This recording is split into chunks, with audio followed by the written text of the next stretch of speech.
अरुण जी पंजाब से। राधे राधे महाराज जी। महाराज जी मैं आपसे पूछना चाहता हूँ कि इंसान में इतनी मैं क्यों है? जितना अमीर बलवान इंसान है उतनी ज्यादा मैं। अज्ञान अज्ञान अज्ञान के कारण मैं है। नहीं देखो, भगवान से बड़ा तो कोई है नहीं।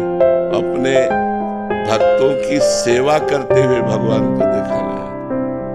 भगवान अपने भक्ति के लिए रथ हाँक रहे हैं। अर्जुन भक्त है ना, इतने बड़े भगवान होके वहां बैठे हैं जहाँ अर्जुन की जूतियां हैं। मतलब बड़ी विचित्र बात है। एक प्रसंग सुनाते हैं हम आपको, महान का जो वास्तविक महान होता है वो कैसा होता है। एक बार भीष्म पितामह जी को बहुत कड़वे वचनों से दुर्योधन ने कहा कि आप सेनापति तो हमारे हो लेकिन पक्ष पांडवों का लेते हो। अगर ऐसा ना होता तो 10,000 महारथियों को रोज मारते हो, एक भी पांडव नहीं मारा गया। जब बार बार वचनों का ऐसा प्रहार किया तो आवेश में आकर 5 बाण निकाल लिए और कहा कल अगर जीवित रहा तो 5 पांडव मारे जाएंगे। तो खुशी की लहर दौड़ गई कि भीष्म प्रतिज्ञा होती है। अब ये गुप्तचर लगे रहते थे, दोनों शिविरों में गुप्तचर रहते थे। तुरंत गुप्तचर गए और पांडवों से बताया कि तुम्हारे मारने के लिए भीष्म पितामह जी ने 5 बाण निकाल लिए और प्रतिज्ञा कर ली।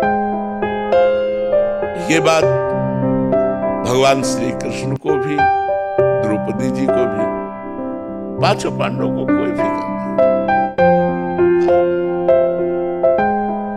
भगवान गए और उनका सूचना मिली तुम्हें? हाँ, तुम तो ऐसे सब निश्चिंत बैठे हुए हो, क्यों? तुम्हें कोई विचार, कोई चिंता, कोई भय? बोले कुछ नहीं। बोले क्यों? बोले आप हो ना, जिसके चिंता करने वाले आप मुझे इसके विषय में क्या चिंता कर ली? द्रौपदी जी से कहा ऐसा करो, तुम तैयार हो बहू रूप में, यहां से घूंघट करो, आगे चलो और पीछे दासी के कपड़े हमें लाओ। दासी के कपड़े भगवान ले पहले, पीछे पीछे भगवान दासी रूप में, आगे आगे द्रौपदी स्वामिनी रूप में। दरवाजे के पास पहुंचे भीष्म जी, चूंकि महान बाल ब्रह्मचारी, तो बोले पादुका उतारो। पादुका लेकर पीताम्बर में लपेट कर ऐसे खड़े हुए जैसे दासी खड़ी होती है। द्रौपदी जी अंदर गए, प्रणाम किया पितामह को, बोली नहीं, घूंघट कर दी। पितामह ने विचार, देखो बुद्धि बदलने वाले भगवान ही होते हैं।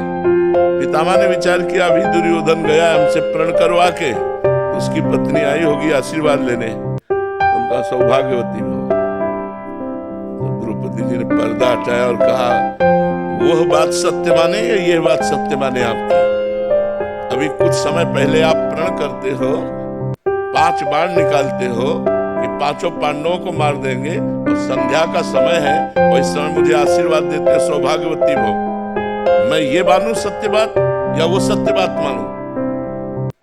भीष्म जी के होश उड़ गए। बोले वो कहा जो तुम्हें यहाँ लाया है, क्योंकि जान गए कि मुझे चक्कर में फंसा दे, इसका मतलब वो है। वो कहा है? उतरे और दरवाजे पे देखा तो दासी वेश में। तो एक आवेश आया गुस्सा का, और ऐसे ऊपर को वस्त्र पकड़ा, ऐसे खींचा और कहा जूतियां देखी तो। भीष्म जी अवाक रह गए। ध्येयम सदा परिभवनम अभीष्ट दोहम तीर्थास्पदम श्रीविरंचनुतम शरण्यम प्रत्यार्थिहम प्रणतपाल भवाद विपूतम वंदे महापुरुष ते चरणारविंदम। शिव ब्रह्मादि जिनकी चरण वंदना करते हो, द्रौपदी की जूतियां, उनका बेटी जिसका रक्षक ये है। तुम्हारे पतियों का बाल बाका भी नहीं हो, जिसका ये रक्षक है उसको कौन मार? तब कहा प्रभु आपने मेरी प्रतिज्ञा टलवाई, और आप जब महाभारत का संग्राम प्रारंभ होने वाला था तो आपने प्रण लिया था मैं अस्त्र नहीं गाऊंगा, कल मैं आपका प्रण तोड़ूंगा। आज आपने मेरा प्रण तोड़ा है, कल मैं आपका प्रण तोड़ूंगा। भगवान ने कहा भक्ति के लिए अपना प्रण तोड़ना मुझे सहज है, भक्ति के लिए अपना प्रण तोड़ना मुझे, अपनो प्रण विसार भगत को पूरो प्रण निभाऊं। वही हुआ, दौड़ पड़े भगवान रथ का पहिया लेकर के भीष्म पितामह को मारने के लिए। जब अर्जुन के ऊपर बाणों की बौछार कर दी, तो इतने महान भगवान होकर के देखो कैसे अपने भक्तों के लिए कैसे।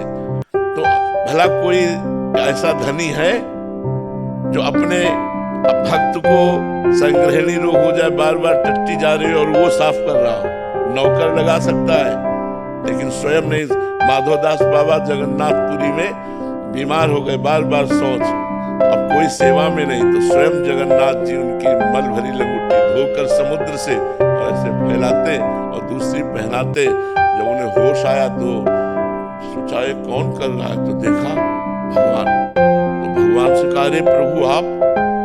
बोले तो क्या हुआ?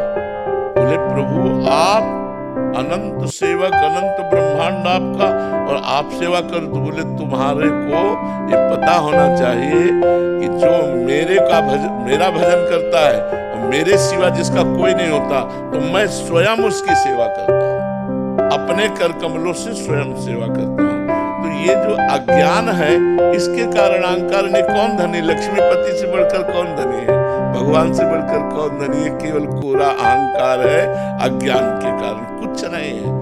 मरोगे तो क्या लेके जाओगे? और धन है तो शराब पी रहे हो, मांस खा रहे हो, व्यभिचार कर रहे हो, अहंकार और हिंसा करा रहे हो। इसका दुर्गति जो नरक में भोगनी पड़ेगी, उसका तुम्हें ज्ञान नहीं है। और अगर धन है तो साधु सेवा कर रहे हो, गौशाला खुलवा रहे हो, अस्पताल खुलवा रहे हो, दूसरों को सुख दे रहे हो, और स्वयं कोई नशा नहीं कर रहे। अब यही तुम्हारा स्वर्ग आदि जाने का काम बन जाएगा, यही तुम्हारे अच्छे लोगों की गति हो जाएगी। तो अज्ञान के कारण लोग अहंकार धारण करते हैं।